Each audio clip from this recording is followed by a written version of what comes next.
ఇక ఈ ఎపిసోడ్ 9కి వెళ్తే దానికి ద కామ్ బిఫోర్ అని టైటిల్ పెట్టారు. సో ఫైనల్గా వాళ్ళు కేవ్స్లోకి వెళ్లేప్పుడు ఏం జరగబోతుంది అండ్ అసలు ఎవరెవరు వెళ్తున్నారు అనే ప్లాన్ మొత్తం మనకిక్కడ పర్ఫెక్ట్గా క్లియర్ అవుతుంది. ఈ ఎపిసోడ్ 9 సినాప్సిస్ చూస్తే బాయిడ్ ఒక డేరింగ్ అండ్ డేంజరస్ ప్లాన్ని మోషన్లో పెట్టడం వల్ల టౌన్లో ఉన్న జనాలంతా ఎప్పుడూ చూడనటువంటి ఒక క్రేజీ క్రాస్ రోడ్స్లో నిలబడతారు. సో పదండి, సడన్గా డిలే లేకుండా ట్రైలర్ని బ్రేక్ డౌన్ చేసేద్దాం. ట్రైలర్లో మనం సోఫియా క్లారాతో మాట్లాడటం చూస్తాం. యాక్చువల్లీ ఇది చాలా ఇంట్రెస్టింగ్ చాయిస్, ఎందుకంటే ఎపిసోడ్ 8కి వెళ్లే ముందు మనం ఏమనుకున్నాం, ఆ మ్యాన్ ఇన్ యెల్లో సీజన్ అంతా సోఫియా ఫేస్నే వాడుతున్నాడు అని. అదే దీనిలో బిగ్ రివీల్.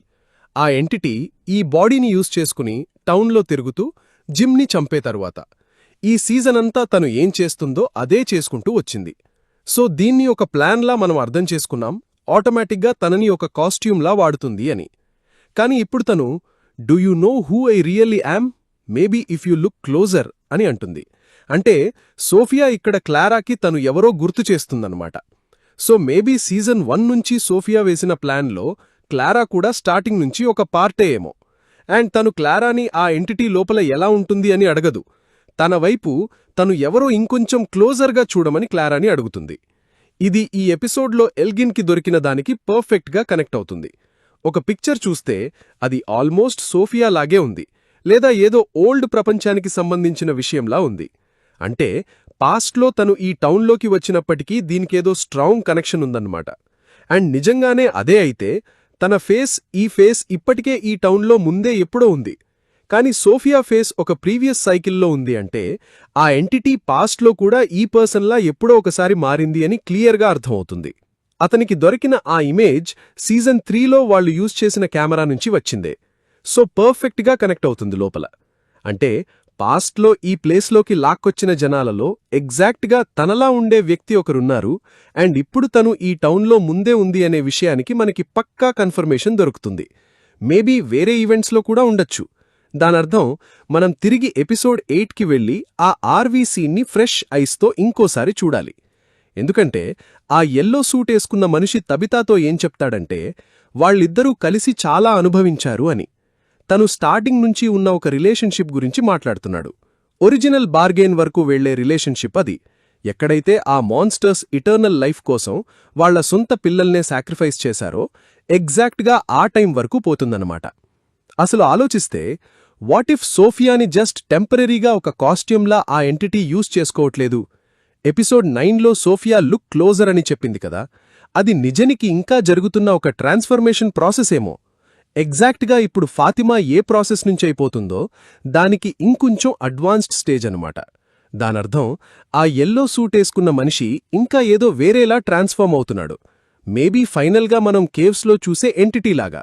ఎందుకంటే back to season 3 and episode 4 episode 1 మనకు తెలుసు కదా, స్టార్టింగ్లో ఉన్న జనాలు ఒక బార్గెయిన్ చేసుకున్నారు. వాళ్ల పిల్లల్ని సాక్రిఫైస్ చేసి బదులుగా ఇటర్నల్ లైఫ్ అడిగారు. కానీ ఆ తరువాత రాత్రిపూట వాళ్లు చెప్పిందేంటంటే జస్ట్ కిడింగ్, డీల్ కంప్లీట్ అయిపోయింది. అంటే మీరు హ్యూమన్గా ఎంటర్ అవుతారు, ఏదో ఒకటి సాక్రిఫైస్ చేస్తారు, అండ్ ఓవర్ టైం మీరు హ్యూమన్గా ఉండడం అయిపోతుంది. ఇదే ఇప్పుడు మనం ఫాతిమాతో చూస్తున్నాం. ఎగ్జాక్ట్లీ అదే ఆ బార్గెయిన్. తనకి యాక్సెప్ట్ చేయడం ఇష్టం లేకపోయినా ఆప్షన్స్ లేక చేసేసింది. ఫాతిమా స్మైలీని ఇచ్చేసింది. అండ్ రైట్ నౌ తనొక మాన్స్టర్లా ట్రాన్స్ఫార్మ్ అయిపోతుంది. తన హార్ట్ రేట్ చూస్తే 19 బీట్స్ పర్ మినిట్ ఉంది, అండ్ బ్లడ్ ప్రెషర్ కూడా అంతే. క్రిస్టీ చెప్పినట్టు మెడికలీ స్పీకింగ్ తను అసలు బ్రతికి ఉండనే కూడదు. అండ్ తను తన మైండ్తో ఒక మాన్స్టర్ని ఎలా కంట్రోల్ చేసిందో మనం చూశాం. సో మేబీ ఎపిసోడ్ 9 లేదా ఎపిసోడ్ 10లో జరిగే ఆ కేవ్ డిస్కవరీలో తను చాలా ఇంపార్టెంట్ అయిపోతుందేమో. బట్ మనం ఇక్కడ చూస్తుందేంటంటే ఆ డీల్ కంప్లీట్గా పేఅవుట్ అవ్వడం ఇప్పుడే స్టార్ట్ అయింది. ఆ ఒరిజినల్ జనాలు దేనిగుండైతే వెళ్లారో ఫాతిమా ఇప్పుడు దానికి సంబంధించిన ఎర్లీ స్టేజెస్లో ఉంది. ఇది తిరిగి సోఫియాకి కనెక్ట్ అవుతుంది. తను ఇంకొంచెం అడ్వాన్స్డ్ స్టేజ్లో ఉంటే మాత్రం అప్పుడు ఎపిసోడ్ 8లో వచ్చే ఆ ఆర్వీ సీన్ ఇప్పుడు కంప్లీట్గా డిఫరెంట్గా మారిపోతుంది. ఎందుకంటే ఆ యెల్లో సూట్ వేసుకున్న మనిషి తబితాతో you are as close to a friend as I've ever had అని చెప్పినప్పుడు అతను జస్ట్ ఆ బార్గెయిన్ టైం నుంచి మిరాండా తెలిసిన ఒక ఏన్షియంట్ ఎంటిటీ మాత్రమే కాదు అని అతను ఉద్దేశం కావచ్చు. అతను ఒక టైంలో హ్యూమన్గా ఉండి ఒక డీల్ చేసి ప్రతీదీ చేసి మార్చేసిన వ్యక్తేమో. అండ్ అతను తబితాని ప్రతి సైకిల్లో క్లోజ్గా వాచ్ చేస్తూనే ఉన్నాడు. ఎందుకంటే తను ఆ గేమ్కి కంప్లీట్గా ఆపోజిట్ సైడ్లో ఉంది.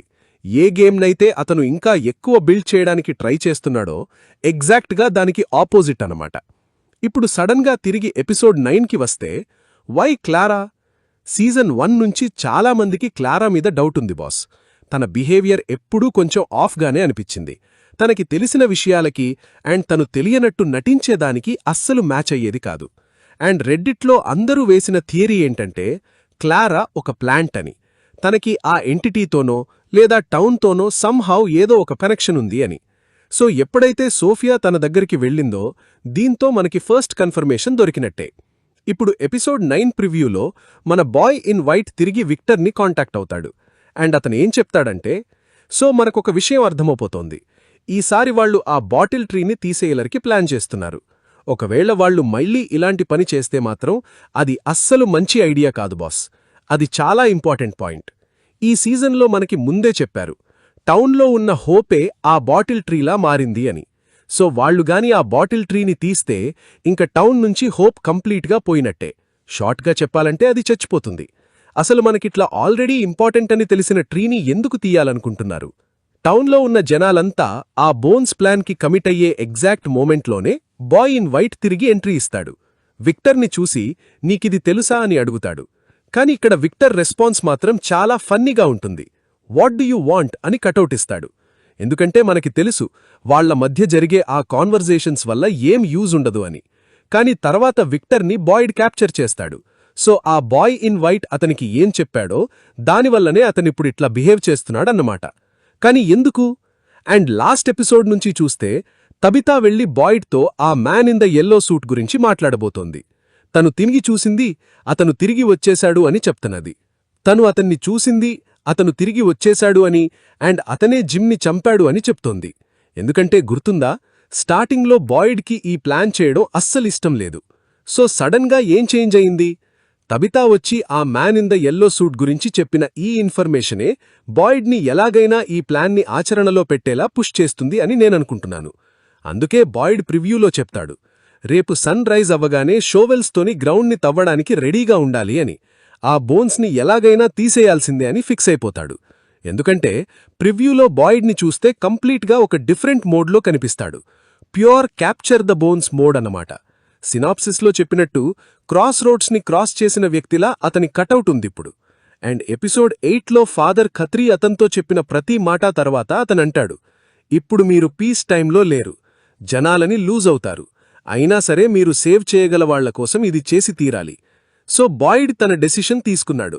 అండ్ అతను ఓపెన్గా చెప్తున్నాడు, సన్ రైజ్ అవ్వగానే అండర్ గ్రౌండ్లోకి వెళ్లి డార్క్ అయ్యేలోపే బయటకొచ్చేయాలి అని. సో ఎస్, ఫైనల్గా మన స్టోరీలో ఒక బిగ్ మూవ్మెంట్ చూడబోతున్నామన్నమాట. సో ఆ man in the yellow suit తిరిగి రావడం అండ్ అతను మళ్లీ తిరిగి సోఫియాలా ట్రాన్స్ఫార్మ్ అవుతున్నాడు అనే విషయం మనకి క్లియర్గా అర్థమవుతుంది. ఈ ఎపిసోడ్లో ఇదే చాలా ఇంట్రెస్టింగ్ పార్ట్ బాస్. ఒకవేళ వాళ్లు సీజన్ 4 అయ్యేలోపు సోఫియానే ఆ man in the yellow suit అనే విషయం కనుక్కోకపోతే మాత్రం మనం సీజన్ 5లో కూడా సోఫియాని చూస్తాం. బట్ అది ఐడెంటిఫై చేస్తే అప్పుడు సోఫియా క్యారెక్టర్కి ఎండ్ కార్డ్ పడేస్తారు. కాని ఆ గేమ్ కాంటెక్స్ట్లో సోఫియా క్లారాతో చెప్పే మాటలు కూడా చాలా ఇంపార్టెంట్ ఇక్కడ. అతనేమడుగుతుందంటే, సో ఇది డైరెక్ట్గా ఆ man in the yellow suit ఈ సీజన్ అంతా ఫ్రేమ్ చేస్తున్న గేమ్, లూప్ అండ్ స్టోరీకి కనెక్ట్ అవుతుంది. అతనిప్పుడు చాలా విషయాలని, ఆ ఇన్ఫర్మేషన్ మొత్తాన్ని చెప్తున్నాడు. ఈ సీజన్ ఎపిసోడ్ 1 నుంచి ఎపిసోడ్ 8 వరకు మనం ఇదే చూస్తున్నాం. అండ్ ప్రతి క్యారెక్టర్ని ఇంకొంచెం క్లోజ్గా చూస్తే హెన్రీకి ఉన్న కనెక్షన్తోని అతన్ని ఆ యాంకర్ని ఎలిమినేట్ చేయడానికి పుష్ చేస్తున్నారు. ఇంకోవైపు బాయ్డేమో అబ్బీ గోస్ట్తో కంప్లీట్గా కన్జ్యూమ్ అయిపోతున్నాడు. ఫాతిమా ట్రాన్స్ఫార్మ్ అవుతోంది. ఈవెన్ తబితాని కూడా ఆ ట్రూత్ కాన్వర్సేషన్ కోసం ఆర్వీలోకి లాక్కెళ్లారు. And at the same time Victor దగ్గరికి ఆ బాయ్ ఇన్ వైట్ తిరిగి వచ్చాడు. సో ప్రతి ఒక్కరు కూడా ప్యారలల్గా మూవ్ అవుతున్న ఒక చెస్ పీస్ లాంటి వాళ్లన్నమాట. అండ్ సోఫియాకి గేమ్స్ అంటే చాలా ఇష్టం. తను ఆర్వీలో డేవిడ్తో ఈ మాట ఓపెన్గా చెప్తుంది కూడా. సో అతని పాయింట్ ఆఫ్ వ్యూలో ప్రతిదీ ఒక గేమ్ అంతే. అండ్ ఈ గేమ్ అనే వర్డ్ చాలా పెద్ద విషయం బాస్. ఎందుకంటే ప్రతి గేమ్కి కొన్ని రూల్స్ ఉంటాయి, దానికి 2 సైడ్స్ ఉంటాయి. అండ్ అన్నిటికంటే ఇంపార్టెంట్ విషయం, ఈ గేమ్ని ఒక్కరే ఆడలేరు. 2 ప్లేయర్స్ కంటిన్యూస్గా ఆటకి రావాల్సిందే. దానికొక బోర్డు కావాలి, పీసెస్ కావాలి, అండ్ కంటిన్యూస్గా మూవ్స్ వేసే ఒక ఆపోనెంట్ కూడా కావాలి. మేబీ ఆ ఆపోనెంట్ ఈ బాయ్ ఇన్ వైట్ ఏమో. సో ఎపిసోడ్ 9 అండ్ 10కి వెళ్లే ముందు ప్రతిదీ ఎక్కడికి వచ్చి ఆగిందో చూద్దాం. తబితా ఆర్వీ నుంచి బయటకొచ్చింది. ఆ man in the yellow suit తిరిగి వచ్చేశాడనే మ్యాటర్ అండ్ టౌన్ గురించి ఇంకొంచెం సాలిడ్ ఇన్ఫర్మేషన్ తెలుసుకుని. ఇప్పుడు మన బాయిడేమో అసలు ప్లాన్ని ఆపే మోడ్లో లేడు. అదిప్పుడే క్లియర్ అయిపోయింది. ఇంకోవైపు జేడ్కి చాలా మ్యాటర్ అయ్యే ఒక విషయం పర్ఫెక్ట్గా అర్థమైంది. ఆ బాటిల్ ట్రీ డైరెక్ట్గా బోన్స్ బరీడయ్యున్న చేంబర్కి ఎగ్జాక్ట్గా పైనే ఉంది అని. ఆ రూట్సే సీలింగ్లో ఉన్న సింబల్లా మారి తర్వాత ఆ ట్రీలా ఫామ్ అయ్యాయి. ఒక టైంలో అక్కడ ఉన్న ఎగ్జిట్ని కంప్లీట్గా సీల్ చేసేశారు. దానిపైనే ఈ ట్రీ గ్రో అయింది. అండ్ ఇప్పుడు వాళ్ళు దాన్ని తిరిగి ఓపెన్ చేయగలరు. జేడ్ వేసిన ప్లాన్ ఏంటంటే ట్రక్స్ అండ్ చైన్స్ని యూజ్ చేసి ఆ ట్రీని రూట్స్తోని సహా పైకి లాక్కొచ్చేయాలి. దానివల్ల ఒక సెకండ్ ఎగ్జిట్ క్రియేట్ అవుతుంది అండ్ దాన్ని గైజ్, మనం చూస్తుంటే మన వ్యూవర్స్లో చాలామంది అస్సలు సబ్స్క్రైబ్ చేసుకోవడం లేదు. మీరు ఒకవేళ సబ్స్క్రైబ్ చేసుకుంటే మాత్రం మాకు గట్టిగా హెల్ప్ అవుతుంది. సో పక్కా లైక్ అండ్ సబ్స్క్రైబ్ కొట్టేయండి. మళ్ళీ నెక్స్ట్ వీడియోలో కలుద్దాం.